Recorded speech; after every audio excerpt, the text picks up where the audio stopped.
मत्स्य अवतार भगवान विष्णु के प्रथम अवतार है।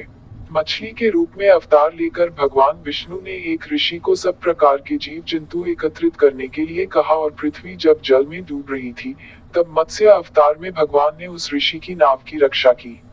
इसके पश्चात ब्रह्मा ने पुनः जीवन का निर्माण किया।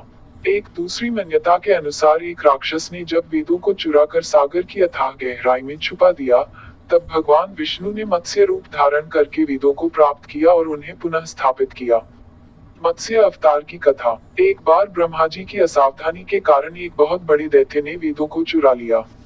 उस दैत्य का नाम हयग्रीव था। वेदों को चुरा लिए जाने के कारण ज्ञान लुप्त हो गया। चारों ओर अज्ञानता का अंधकार फैल गया और पाप तथा अधर्म का बोलबाला हो गया। तब भगवान विष्णु ने धर्म की रक्षा के लिए मत्स्य रूप धारण करके हयग्रीव का वध किया और वेदों की रक्षा की। भगवान ने मत्स्य का रूप किस प्रकार धारण किया, इसकी विस्मयकारिणी कथा इस प्रकार है। कल्पांत के पूर्व एक पुण्यात्मा राजा तप कर रहा था। राजा का नाम सत्यव्रत था। सत्यव्रत पुण्यात्मा तो था ही, बड़े उदार हृदय का भी था। प्रभात का समय था, सूर्योदय हो चुका था। सत्यव्रत कृतमाला नदी में स्नान कर रहा था। उसने स्नान करने के पश्चात जब तर्पण के लिए अंजलि में जल लिया, तो अंजलि में जल के साथ एक छो मछली भी आ गई। सत्यव्रत ने मछली को नदी के जल में छोड़ दिया।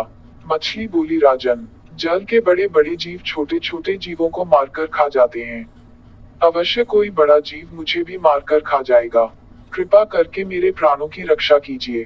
सत्यव्रत के हृदय में दया उत्पन्न हो उठी। उसने मछली को जल से भरे हुए अपने कमंडलू में डाल लिया। तभी एक आश्चर्यजनक घटना घटी।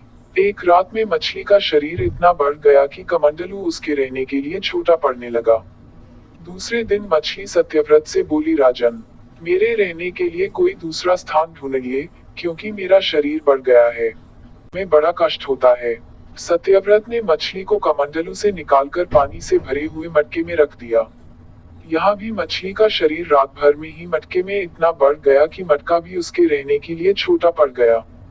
दूसरे दिन मछली पुनः सत्यव्रत से बोली, राजन, मेरे रहने के लिए कहीं और प्रबंध कीजिए, क्योंकि मटका भी मेरे रहने के लिए छोटा पड़ रहा है।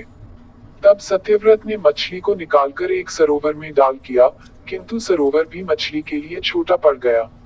इसके बाद सत्यव्रत ने मछली को नदी में और फिर उसके बाद समुद्र में डाल दिया। आश्चर्य! समुद्र में भी मछली का शरीर इतना अधिक बढ़ गया कि मछली के रहने के लिए वह छोटा पड़ गया। अतः मछली पुनः सत्यव्रत से बोली, राजन, यह समुद्र भी मेरे रहने के लिए उपयुक्त नहीं है। मेरे रहने की व्यवस्था कहीं और कीजिए। अब सत्यव्रत विस्मित हो उठा। उसने आज तक ऐसी मछली कभी नहीं देखी थी। वह विस्मय भरे स्वर में बोला, मेरी बुद्धि को विस्मय के सागर में डुबो देने वाले आप कौन हैं? मत्स्य रूपधारी श्रीहरि ने उत्तर दिया, राजन, हयग्रीव नामक दैत्य ने वेदों को चुरा लिया है। जगत में चारों ओर अज्ञान और अधर्म का अंधकार फैला हुआ है। मैंने हयग्रीव को मारने के लिए ही मत्स्य का रूप धारण किया है। आज से 7वें दिन पृथ्वी प्रलय के चक्र में फिर जाएगी।